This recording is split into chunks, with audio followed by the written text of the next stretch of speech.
Oh, this looks interesting. Facility Management Director at Never Lose Hope Hospital. Weird, I thought you need to study medicine in order to work at a hospital.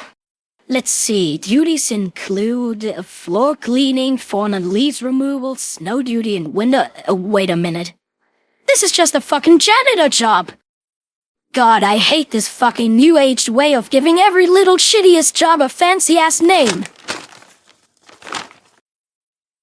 I mean, thinking about it, it does make sense looking at it, Facility Management Director.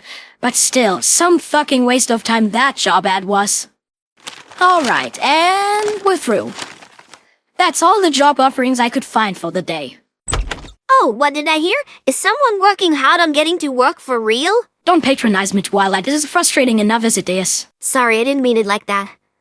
So you still haven't had any luck finding something? Yeah, actually. I just got home from my first day at a new job. Wait, did you really? Yeah. I now work 9 to 5 at 7-Eleven. Since when is there a 7-Eleven in Ponyville? There isn't, sadly, and what I said was 100% lied. I was just telling you that to make this 9 to 5 joke. Aha. So, actually no success. No. And I'ma be honest, it's time to feel a little... well, I don't want to say hopeless, but, yeah, kinda that. Man, this is just so fucking unfair. I was really into being the chosen purple dragon. Fate really just wants to torture me right now, it seems. First it tempts me with this prophecy and Ember's letter, only to completely burn down my high hopes with this Spyro asshole. Like, on the very day I'm about to head out, he just barges in there and puts me to shame with all his abilities. Why couldn't it just give me this one thing? Look, I know this is a tough pill for you to swallow, but don't view this so one-sidedly. I mean, if you were actually the chosen one, then you would have had to face the Dark Master in a duel of life and death. So what? You're speaking as if that would have made a difference. Because it would have made a difference. You don't seriously believe that you could have taken on Malefor, do you? With one claw behind my back, yes. Like, evil kings are my speciality. Or have you forgotten how I single-handedly saved all of the Crystal Empire from King Sombra? How you what? Tell me you're joking, buddy. Hell no. Just answer me this little question, Twilight. Who do the Crystal Ponies revere as their hero? Me. Because I delivered the Crystal Heart that ultimately destroyed that tyrant. You did like the few final steps of this whole ordeal. But don't forget that it was me who passed all of Sombra's tests. Who figured out to sit in throne room stairs, who overcame his door of fear, who turned gravity itself upside down. All to get to the top of that tower and find the Crystal Heart. Yeah, and when you reached it, what happened then, huh?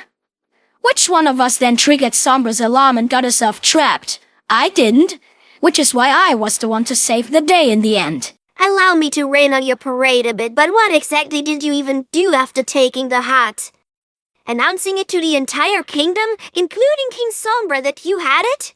Running down the crystals a few meters before tripping and proceeding to fall to your death? Sombra might have been approaching you to catch the Crystal Heart, but you? I don't think so. All you basically did was deliver it to him. If my brother hadn't watched The Incredibles a week prior and hadn't pulled a Bob from me on Cadence, all would have been lost. Okay, maybe if you put it like that, it sounds a little less heroic. But still, I played an important part in saving the Empire, you can't deny that. Perhaps, but that part is so minuscule that it doesn't really make a difference in all honesty. Oh yeah? And why is that? Here, I'll show you. Now, here's the hierarchy of importance regarding everyone involved in saving the Crystal Empire. You see on top there's me. Then there's Princess Cadence. Then Shining Armor. And then there's me. No. There's Rarity. There's Fluttershy and Rainbow Dash. There's Pinky and Applejack. But then there's me. I'm getting there. There's Celestia and Luna. There's the Librarian. There's the Train Conductor. And then there's you. That's messed up. So, like it or not, maybe it's a good thing you weren't actually the chosen one. You just don't have what it takes to be a hero. Let a real hero tell you that. Real hero. The last truly heroic thing you did was to piss Celestia's lab, and how long is that ago? Oh, was this? What? You can't just stop in the middle of your funny rant, what the hell? What's so important that it got you to ruin the scene? Well, this! Look, this news article! Oh, yes, that is indeed very interesting. Not really sure why the Ponyville Gazette would be reporting on that, but still, what exactly does it say, Spike?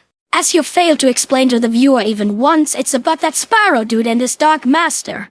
Apparently they have by now faced each other in that all-deciding duel of good and evil. Well, since Equestria is still in one piece, I would assume that Spyro was victorious, right? Well, in a manner of speaking. He and Cinder managed to defeat Malefor, that's for sure. But that victory came at the ultimate price, as they write here.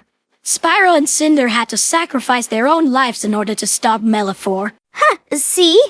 In the end, everything turned out the way it's supposed to. Because let's be real, that Spyro dude was way more powerful than you are. And if he could only win against Malefor by giving his own life and that of his girlfriend, then what chance would you have had?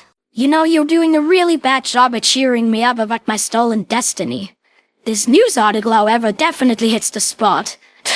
I mean, it's amazing! Why, because Equestria gets to live on and isn't destroyed by yet another force of darkness? No, because that disgusting fame stealer got what he deserved. Serves him right for robbing me of my fate. He should have just let a real hero handle this, that's what he gets. Oh, Spike. Alright then, enough of all this. Whatever became of that post office idea I gave you way at the start of this stupid Spyro arc? Did you by now ever apply there? No, now that you mention it. Ever since I got that scroll from Ember, it never once crossed my mind again. So wouldn't you think that now is a good time to maybe bring that back up? How about it, Spike? What's speaking against going to the post office and applying there as a mail dratum? I guess nothing. You know what? Okay. I get on writing an application. Good on you, Spike. I have a really good feeling about this. Well, if you say so. One application and the entire interviewing process later. So, how'd it go, Spike? Did things turn out your way? Well, of that I'm not quite sure yet. But I did get the job. You really did? For real? Oh my god, I'm so happy for you! This is awesome! Well, what did they say? Well, I gotta admit I kind of feel weird saying this, but they seemed really, astounded by my fire. They said that this ability was the most amazing and useful thing they've ever seen. I was offered an unlimited contract from the get-go, and I can start right next Monday. That's wonderful! You did say yes, didn't you? Well, no, of course I declined the best offer I would ever get. Just kidding, yeah, I said yes. And I'm gonna start my new job next week. I'm gonna be responsible for all express deliveries. But Spike, this is great! Why do you sound so down about this? I don't know. Maybe it's just because I've gotten so used to having that much free time. It's probably gonna be a bit tough to rearrange myself. But I think I'll manage. Spike, I know I always treat you with my usual cynical attitude and oftentimes outright just mock you. But underneath all of that, I want you to know that I'm really proud of you. What you've accomplished is objectively impressive, and I deeply respect you for seeing it through. Thanks, Twilight. I always knew that despite the way you always behaved like an asshole to me, you also cared for me. That, I think, is what sets this series apart from shows like, say, Family Guy. In the sketches, you and your friends also constantly hate on each other and do nothing but endlessly belittle those around you. But when it really matters, you are there for each other. Just like you were there for me when I needed it. For that, I am grateful, Twilight. You really are the best friend I could ask for. Go ahead, say your usual thing. I know you want to. Okay, if you insist. You shut the fuck up with that disgusting emotional shit. Yeah, I mean this is a comedy, right? Yeah, a comedy.